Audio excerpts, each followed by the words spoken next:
qu'elle se serait baignée dans le sang de jeunes vierges pour rester éternellement jeune. Hein. Ah oui, elle aurait tué 650 personnes avec des sévices innommables. Enfin, innommables. Elle aurait tout consigné scrupuleusement dans un carnet de cuir rouge. Hein. Vous avez deviné, on parle d'Elisabeth Báthory, alias la comtesse sanglante, alias vampirette pour ceux qui aiment en faire un Dracula en jupon.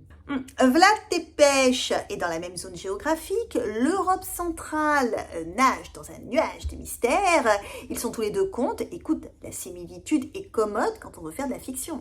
Le hic, c'est que les historiens sont immunisés contre les vampires et parlent prudemment de manque de preuves, voire de complot. Alors que s'est-il passé en Hongrie en 1610 ? Elisabeth Báthory était-elle une psychopathe ou la victime expiatoire de machistes frustrés ou plus simplement la victime des jeux de pouvoir ? On voit ça tout de suite. On l'a vu avec Vlad Tepes, par-ci, par-là, l'Europe centrale, au XVe siècle, c'est un bouillon de culture, continuellement en lutte avec les Turcs. Eh bien, au XVIe siècle, ça n'a pas beaucoup changé.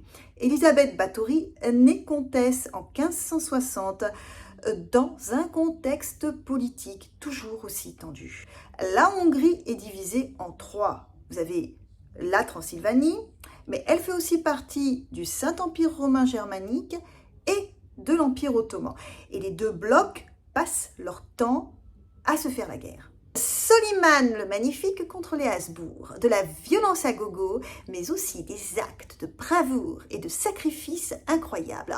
Alors les temps sont rudes, les hommes aussi. Les Báthory sont une grande famille qui exerce son influence depuis 1480. Ils vont donner à la Transylvanie des princes et à la Pologne un roi. Alors retenez bien ce dernier élément pour la suite. Souffrant d'épilepsie, la petite Elisabeth, 11 ans, est fiancée au baron Fenrich Nadasdy. Voilà, deux grandes familles qui s'unissent. Elle quitte ses parents pour rejoindre sa belle-mère qui doit la former à sa future vie d'épouse et se marie 4 ans plus tard. Elle a 15 ans, il en a 20 et l'expérience des champs de bataille. Il est connu pour son courage, mais aussi pour sa cruauté tant envers ses hommes que ses ennemis, comme beaucoup de ses contemporains d'ailleurs.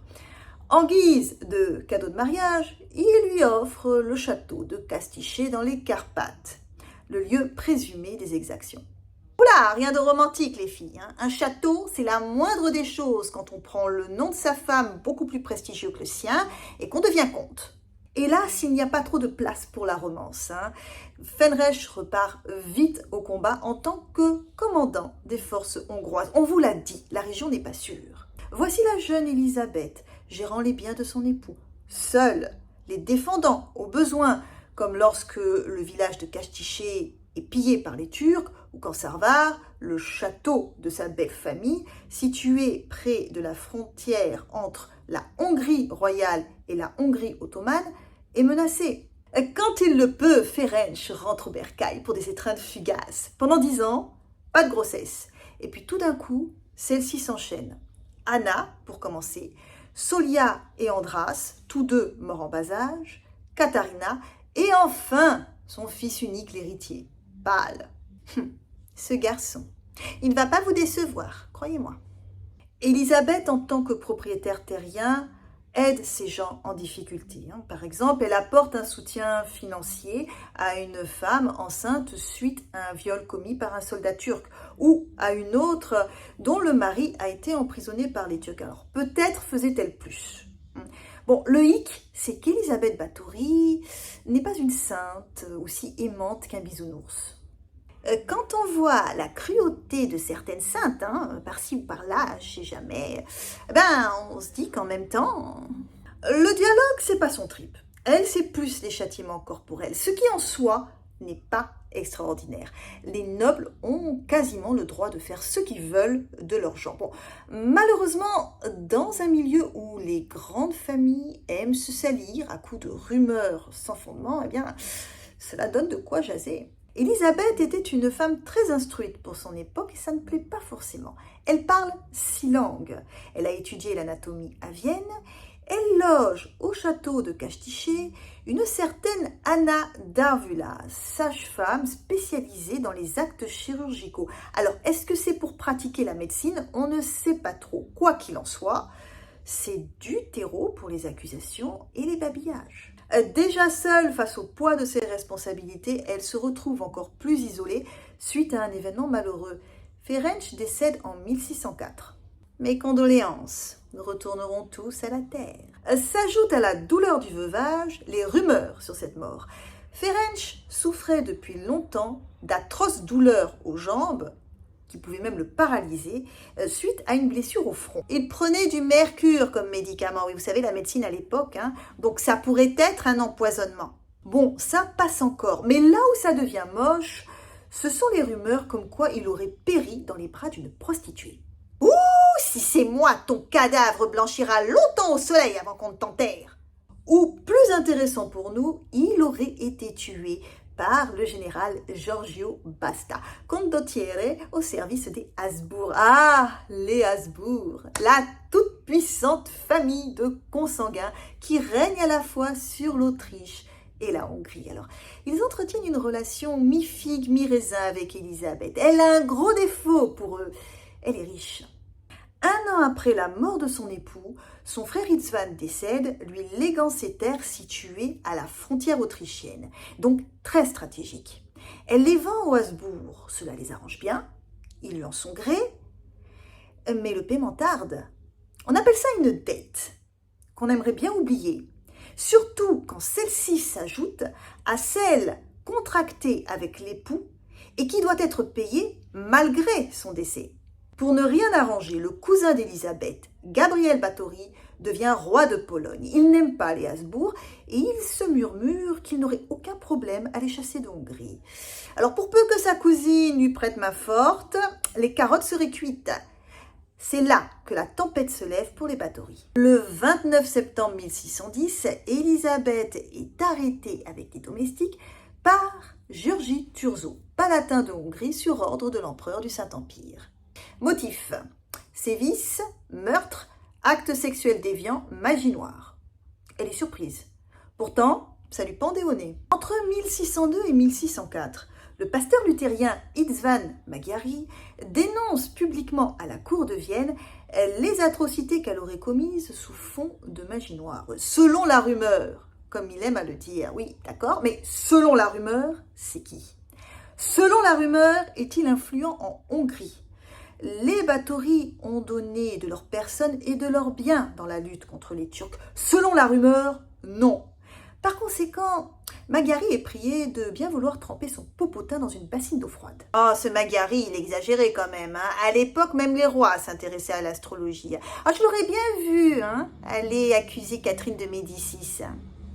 Et puis, Gabriel Báthory monte sur le trône de Pologne, la couronne doit toujours de l'argent à Élisabeth, selon la rumeur, se fait toujours aussi persistant, qu'à cela ne tienne. Thurzó est chargé de mener l'enquête en mars 1610. L'enquête, on ne sait pas trop comment il l'a menée, mais alors le procès en janvier 1611, mais c'est un scandale!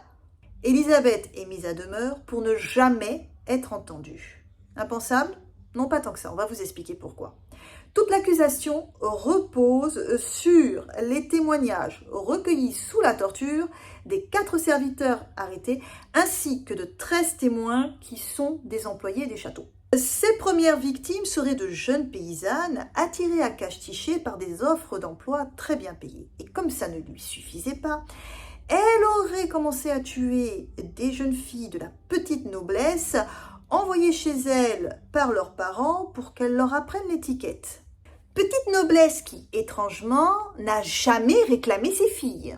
Au menu des tortures, de longs passages à tabac, des brûlures et autres mutilations sur le corps, dont les parties génitales avec de grandes aiguilles, une mise à mort par exposition au froid, une autre par dénutrition. Alors, le nom d'Anna d'Arvula est cité, mais étant morte, on ne peut pas lui faire grand-chose. Outrée, Élisabeth clame son innocence en écrivant un qui mieux mieux, dont l'empereur qui n'en a absolument rien à faire. Quant au procès, il tient de plus en plus de la farce. Rendez-vous compte. Turgot aurait recueilli 300 témoignages de 1610 à 1611. Sauf que, et on vous l'a déjà dit, dans les rapports du procès ne sont consignés que les témoignages des 4 accusés et des 13 membres du personnel du château. De 300 personnes à 17 personnes, il y a un gap inexplicable qui n'embarrasse pas Turgot. Oh, mais c'est pas tout. Vous allez voir comment il manie les maths, lui. Les 4 accusés avouent 37 victimes. Leurs aveux étaient forcément incohérents vu que recueillis sous la torture. Les membres du personnel du château, eux, parlent de 200 cadavres dont ils se seraient débarrassés et après le nombre devient exponentiel sans qu'on sache pourquoi. On arrive à 650 victimes dont on se serait débarrassé par-ci par-là. Turgot, l'incroyable statisticien. Un témoin va révéler que la comtesse aurait tout consigné dans un carnet. Splendide, sauf qu'il n'y a ni trace de carnet, ni trace d'autant de cadavres. Turgot, lui, reste sensationnel. Ah, c'est le rôle de sa vie. Alors, on vous avait dit tout à l'heure qu'il n'y avait rien d'exceptionnel à ce qu'Élisabeth ne puisse se défendre. Bon, on vous explique pourquoi. Avant même d'avoir les résultats de l'enquête et de l'arrêté, Turgot, très sûr de lui, est parti négocier avec le fils d'Élisabeth et ses 2 gendres. Un procès et une exécution causeraient un scandale public qui jetterait la disgrâce sur une famille noble et influente. Et en plus, la couronne saisirait l'immense fortune d'Élisabeth. Ça ne peut pas arranger les batteries. Alors voici le deal. Élisabeth reste à demeure sans procès et en échange, l'empereur ne fait pas main basse sur l'immense fortune des Báthory. Voilà. Et le scandale n'éclabousse pas la descendance. Marché conclu. C'est une hypothèse. À défaut de récupérer les sous, on met hors d'état de nuire le chef de famille et on s'assure que les autres vous soient redevables. Voici Élisabeth, assignée à résidence, contrainte de céder ses biens. Elle les lègue à sa fille Katharina, puisque son fils pâle l'a trahi. Sauf que la loi donne tout à son fils pâle, donc c'était bien inutile. Alors avant de le juger, mettons-nous à sa place. Maman est perdue, et il faut bien sauver les meubles. Personne n'a envie de finir pauvre, pas même la Katharina. Les 4 accusés sont exécutés et leur maîtresse n'est pas, comme on l'a entendu, emmurée avec un petit trou pour faire passer la nourriture. Non, elle reste enfermée chez elle jusqu'à sa mort. C'est là que la légende prend en otage l'histoire. Le 21 août 1614, elle est enterrée dans le cimetière de Kashtiché avant d'être déplacée en 1617 à Nagyeshsed, les villageois ne la voulant plus. Qui sait, son passé sulfureux faisait peut-être jaser le cimetière. Et en 1995, lorsqu'on ouvre la crypte, ses restes ont disparu. Genre, la comtesse Dracula se serait faite la malle pour aller boire du sang de jeune vierge. Certains historiens pensent qu'elle aurait été déplacée à Budapest, tandis que d'autres imaginent que sa tombe aurait été profanée soit par des fanatiques religieux bien décidés à sauver son âme, soit par des adeptes de la magie noire qui récupèrent des morceaux de corps par-ci par-là pour faire leur mixture. Tout comme Dracula, l'imaginaire va se nourrir au fil des siècles d'histoires de plus en plus rocambolesques la concernant. Les fameux bains de sang de vierge, ils apparaissent au XVIIIe siècle, en pleine vogue du vampirisme. Il y en a qui la comparent à Gilles de Ré, sauf que lui, on a retrouvé les cadavres. Dans le cas d'Élisabeth Báthory, les historiens doutent par manque de preuves. A-t-elle commis des crimes qu'on aurait exagérés pour se débarrasser d'elle, ou est-elle victime d'une machination ? On le saura peut-être un jour. En tout cas, merci d'être allé jusqu'au bout de cette vidéo. On vous dit à très bientôt. Bye bye.